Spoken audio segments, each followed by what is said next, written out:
एक गांव था जहां जिंदगी बहुत सादगी और मुश्किल से चलती थी। इस गांव के किनारे एक छोटी सी झोपड़ी में दो बहनाएं रहती थी। बड़ी बहन का नाम सबा था और छोटी बहन का नाम हिना। दोनों माँ बाप के इंतकाल के बाद बिल्कुल अकेली रह गई थी। न कोई सहारा, न कोई मददगार। रोज सुबह फजर से पहले दोनों बहनाएं उठ जाती, पुराने कपड़े पहनकर जंगल का रुख करती और लाकड़ी काटकर अपना गुजारा करती। जंगल का रास्ता लंबा और खतरनाक होता, कभी जंगली जानवर का डर, कभी भूख और प्यास। फिर भी दोनों बहनाएं एक दूसरी का हाथ पकड़कर हिम्मत से चलती रहती। सबा हमेशा कहती, अल्लाह हमारी मेहनत जाया नहीं करेगा, बस सब्र रखना। हिना मुस्कुरा कर कहती, जब तक आप मेरे साथ हो मुझे किसी चीज का डर नहीं। एक दिन बहुत तेज बरसात हुई। जंगल से गुजारता हुआ दरिया उबाल पर था। लकड़ी काटकर वापस आते हुए दोनों बहनें दरिया के किनारे रुकी, क्योंकि पानी बहुत तेज बह रहा था। अचानक हिना की नजर पानी पर पड़ी। अपी, ये देखें, पानी में कुछ बह रहा है। सबा ने गौर से देखा तो वो एक पुरानी किताब थी जो पानी की लहरों के साथ हिलती हुई आ रही थी। सबा ने दरिया में हाथ डाला और मुश्किल से उस किताब को पकड़ लिया।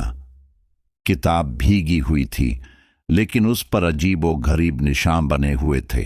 झोपड़ी में आकर जब किताब सूखी तो दोनों बहनें ने उसे खोला।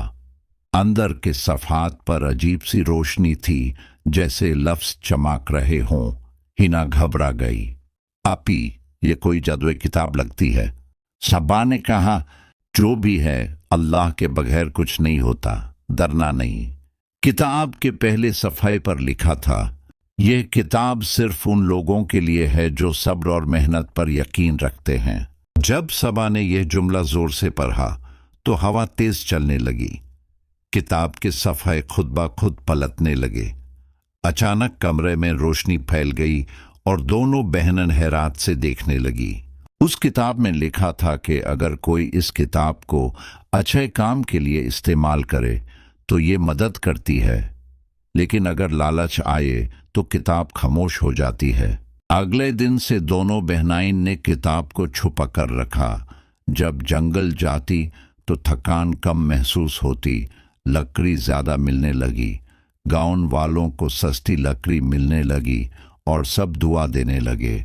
एक दिन गांव का एक अमीर आदमी आया और बोला, तुम लोगों के पास कोई राज है, मुझे वो किताब दे दो, मैं तुम्हें बहुत पैसा दूंगा। सबा ने सख्त लहजे में कहा, ये किताब बिकने के लिए नहीं, ये सिर्फ मदद के लिए है।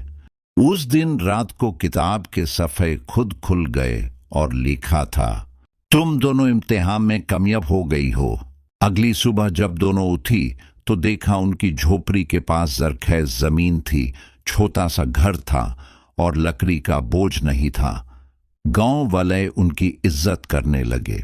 सबा और हिना समझ गई कि असल जादू किताब में नहीं, बल्कि सब्र, मेहनत और नेक नियत में था। किताब धीरे धीरे खामोश हो गई, लेकिन दोनों बहनाएं कभी गुरूर में न आई। और इस तरह दो गरीब बहनें अपनी मेहनत और अच्छी नीयत से अपनी तकदीर बदल गई।